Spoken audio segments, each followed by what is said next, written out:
part 2 of the application process. We ran out of time in the first video, so here we go. Yeah, so we just wrapped up talking about the personal statement, and I feel like that was a 30,000 foot view of it.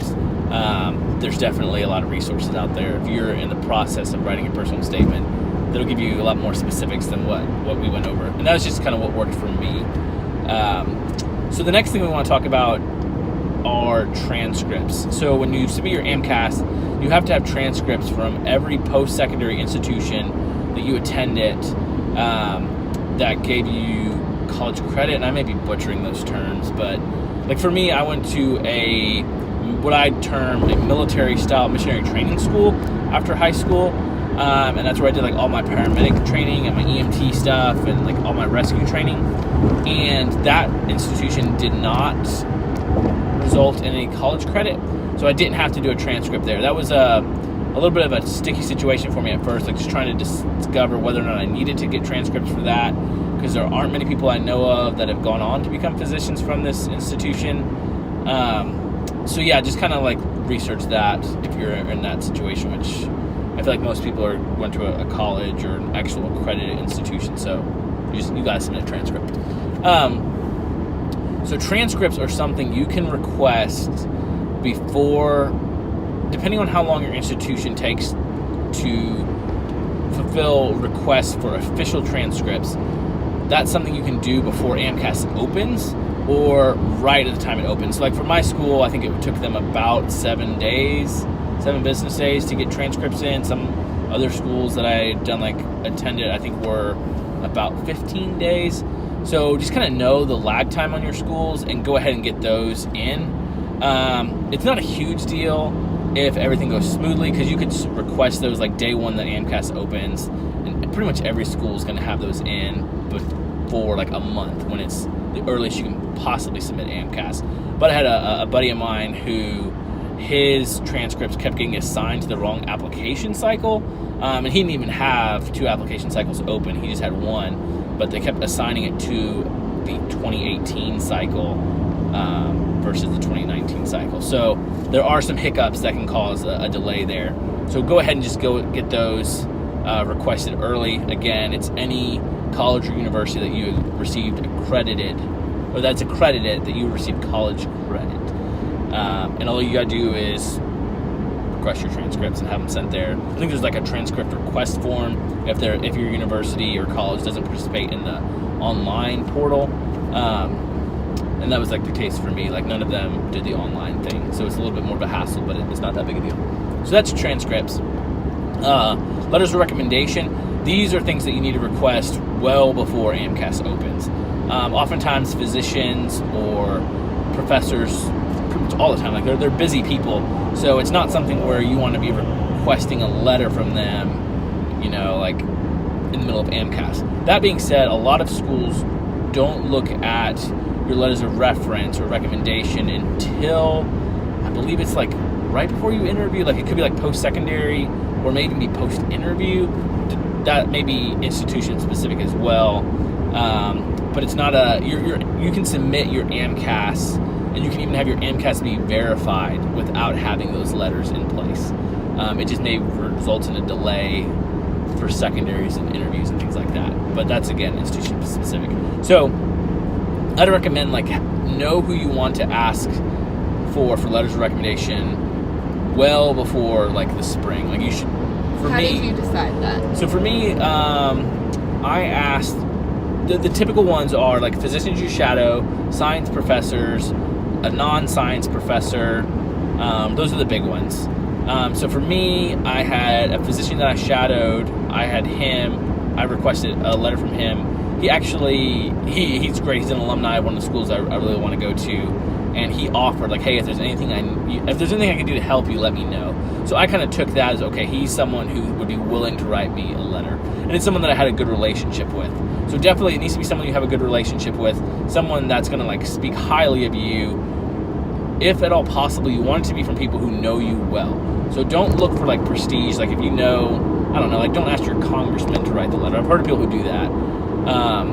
But they may write a generic letter that's yeah, this is a constituent of mine. I've never met him. It needs to be people who know you well. So people who know you well, also ask, like, can you write me a strong letter of recommendation? Not just a letter of recommendation, because some people may just say yes to everyone. You want to, like, can they write you a strong letter of recommendation? If you're asking for professors, then it should be people that you did well in their class. Like, you don't want to ask the professor if you failed. That's not good, because a lot of their idea and their impression of you is based off of your performance in their class, the questions you asked, your interactions with them in lab. So make sure you did well. So also, it's good if you can ask a professor that you've had for like multiple semesters, and this isn't always possible. I think only one of my professors that I had write a letter of recommendation for me, I had multiple semesters. The rest were all one semester, and that's okay. Like, that's pretty common.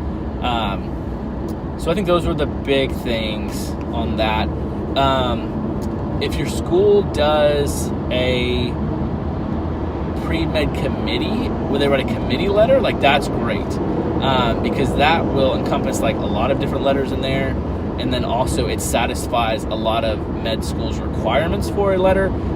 Certain med schools have different requirements, so some may say, we want a letter from 2 science professors and then 1 non-science professor, or they may have a minimum of like 4 letters or maximum of 10 letters, or all these different ranges. But all of the schools I applied to, at least, had the criteria of, if you had a committee letter from a pre-medical, like, mock interview committee, you could submit that letter packet or that committee letter, and that satisfied all of the requirements. So to me, that was easy. Like, that, for every school, I didn't have to worry about, am I doing 4 letters for this school and 5 letters for here, and do I have enough like non-science versus science? I just did the committee letter, and that covered everything. That being said, like, that also can like push your date back even a little bit earlier. So for my school, you had to do the mock interview in order to get the letter, and the mock interview had to be done, like, I think it was like around April is the latest that you could do the mock interview, April of the year that you're applying to medical school. But you needed to request an interview with them, like, almost in like December, January time, like, you start the ball rolling. So that's, again, like, kind of backing you up even further. So that's the bulk of it for like like professor letters. And then I spoke about the physician that I shadowed. Another thing I did is I got a letter from my preceptor at work. I work in a clinical setting, and I've been there for about 3 years now. So I found someone who trained me, who had I had a good relationship with, who had seen me in a variety of situations, like seen me when I failed, seen me when I succeeded, who could like speak very honestly, but also that I knew would say like positive things about me. I wouldn't ask someone to write a letter for me if they were going to say bad stuff. So that was just like another viewpoint that I felt like wasn't going to be shared in just the committee letter or even in the physician letter that I received. This is someone who I have like worked with numerous times in chaotic situations, and that knows me personally very well. So that's another good one you can do. So even if you don't work in a clinical setting, having a supervisor letter can be really important and helpful, because they know your work ethic outside of just academics. They honestly see more like your people skills and things like that. So letters of recommendation are uploaded if your school that you're applying to participates in the AAMC or the MCAS letter service. It's like the letter writers can submit the letter online, and it's all taken care of, and then you just assign the letters to whatever school you want to apply to. So you can even like pick and choose. Like, you don't have to sign all of the same letters to all of the schools you apply to. Like, say you have a professor that's faculty, or a physician who is alumni from a certain school, and you want them to have a letter to be attached to your application to that school. You can totally do that and not attach it to other schools. So start on those early, because those could take a while. Again, they don't affect your verification.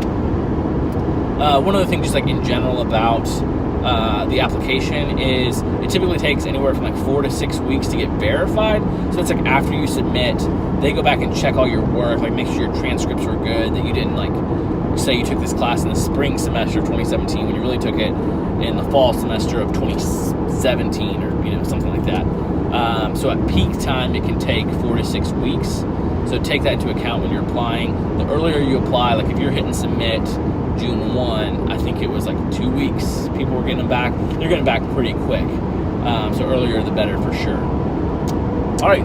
How did you decide where you were going to apply?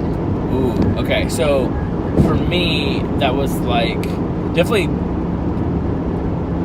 geography played a big part in that. Like since both Erica and my families, they both live here in Middle Tennessee, we wanted to stay within, what do we say, about like 6 hours. Like we didn't want to have to fly to come home. So we kind of looked at the schools that were within that range, and then also just like looked at each school individually. Like, is this somewhere that if I didn't get accepted anywhere else but this school, like is this a school I would want to go to? And we applied to those schools that we honestly wanted to go to. Because the last thing you want is like to be disappointed at the school you got in. And I can honestly say that no matter what school I get in, I'm going to be thrilled to go to medical school there. So yeah, that was a big factor. And we actually made a spreadsheet, or Yes. I did, of those schools, and it came out to about 10 for you. 10 exact, yeah. And so, budgeting purposes, this is kind of an expensive process.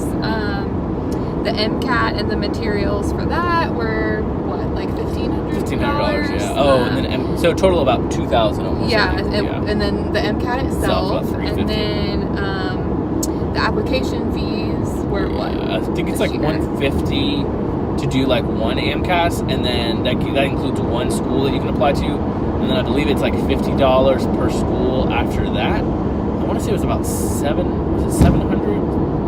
Yeah, so I think the applications were around $700.